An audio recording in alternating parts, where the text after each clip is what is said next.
O Elano vai estar nos trazendo essas informações e informações básicas, né? Quais os sintomas, como esse procedimento deve ser feito. Bom dia, doutor Elano. Um prazer tê-lo aqui de volta. Bom dia, Wilson. Bom dia, Marco. Bom dia, ouvintes da Rádio Povo. É um prazer estar aqui novamente. Lembrando que em determinadas épocas do ano, as organizações de saúde elas fazem alerta para determinadas doenças, não é? No mês anterior, em setembro, houve um alerta para o suicídio, assim no Setembro Amarelo.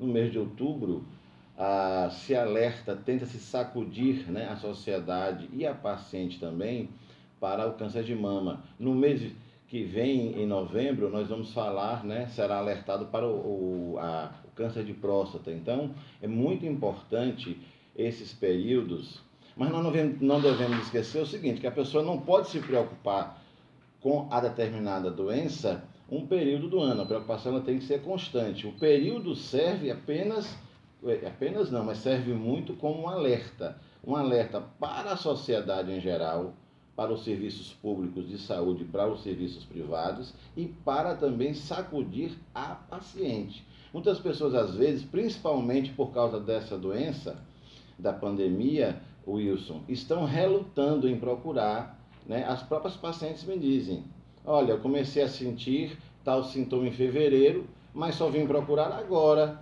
né, em outubro e novembro, porque a pandemia já está com os níveis com níveis menores. Então, nós não podemos deixar o medo impedir que seja feito determinados exames. Doutor Elano, a gente vai assim buscar a informação bem precisa para o entendimento das pessoas. Tem aquela orientação de que a própria mulher com o toque comece a fazer pressentir se tem alguma anomalia na sua mama. Mas a questão da mamografia, quando ela pode e deve ser iniciada? Exatamente. O que tu falou, em primeiro lugar, é o autoexame, que, a meu ver, é importantíssimo. Por quê? A gente observa nos ambulatórios que muitas pacientes nos procuram, ou procuram ginecologista, ou mastologista, ou clínico, porque elas mesmas perceberam, não foi ninguém que percebeu. Elas se examinando em casa, portanto, fazendo o autoexame, ela descobriu o nódulo, então ela vai procurar o especialista, ou o ginecologista, ou clínico, ou enfermeiro, ou seja, algum profissional de saúde. Bom, então o autoexame ele é válido. Claro que ele é limitado quando a gente tem aqueles nódulozinhos muito pequenos. Pronto, e é justamente para isso que serve os exames complementares que a gente mais utiliza em mama, entre eles a mamografia. Veja bem, eu não preciso de uma mamografia para detectar um tumor no tamanho de um limão ou de uma laranja, porque tem. Esses tumores, por serem maiores, eles são percebidos pela paciente. Então, para que é que serve a mamografia? Juntamente com a ultrassom, para se detectar coisas miúdas que a gente não consegue palpar, né? E que existem muitas alterações. Obviamente vocês têm que entender que um tumor ele não começa com 5 centímetros, ele começa muito pequenininho, com uma, duas células que aí não dá para se ver, mesmo assim a mamografia não consegue ver. Mas aí chega a um determinado tamanho, vamos dizer 5 milímetros, 6 milímetros, e que ele já é visto por esse exame. Coisa que a gente não consegue palpar. Então, assim, resumindo, a mamografia ela serve para ver lesões pequenas. Agora, eu devo alertar o seguinte, ela não é infalível. Muita gente acha que a mamografia é infalível, não é. Nem a mamografia, nem a ultrassom de mama, nem a ressonância mamária são exames infalíveis. Eles têm suas limitações, mas é importante. Aí tu perguntou a partir de quando? Normalmente, aqui no Brasil, a gente pede a partir de 40 anos, mas não é uma regra geral, porque assim, em ciência biológica não existe regra. A biologia não é uma ciência matemática, não é física, não é química, que você tem uma exatidão. Mas em geral a partir de 40. Mas veja, em mulheres que, por exemplo, a mãe teve câncer de mama, a irmã teve câncer de mama, a gente pode antecipar até para realizar a partir dos 30 anos. Doutor Elano, aqui em Jiquié tem um núcleo do câncer da mulher. Nós ouvimos, né, o nosso companheiro Marco Antônio, nós aqui da PUC, trouxemos algumas dessas pacientes, pessoas que são acompanhadas desde o início e que a gente sentiu assim o testemunho delas, o quão importante foi elas terem esse acompanhamento. Como é que funciona esse fluxo aqui no núcleo, esse atendimento a essas pessoas? Ótima a sua Da pergunta. Santa Casa. Isso, ótima a sua pergunta, Wilson. Lá na Santa Casa nós temos assim duas situações. Existe o centro médico e o núcleo de oncologia. No centro médico é onde eu trabalho. Então lá, tudo começa lá. Então a paciente vai, ela faz uma consulta. O que é uma consulta? Ela vai ser examinada, né? São feitas algumas perguntas, ela é examinada, e a dependendo do que ela tem, a gente solicita os exames, que pode ser isso que tu falou exatamente, mamografia, a ultrassonografia, para pesquisa.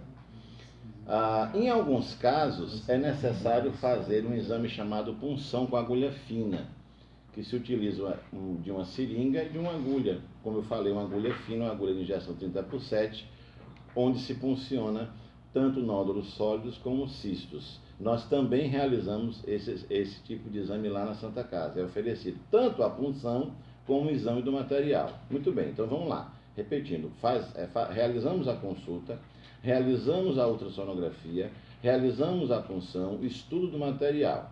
E aí se chega a um diagnóstico. Qual é o objetivo disso tudo? Se chegar a um diagnóstico. O que é um diagnóstico? Saber o que é que a pessoa tem. Por exemplo, se ela só tem dor, é uma coisa.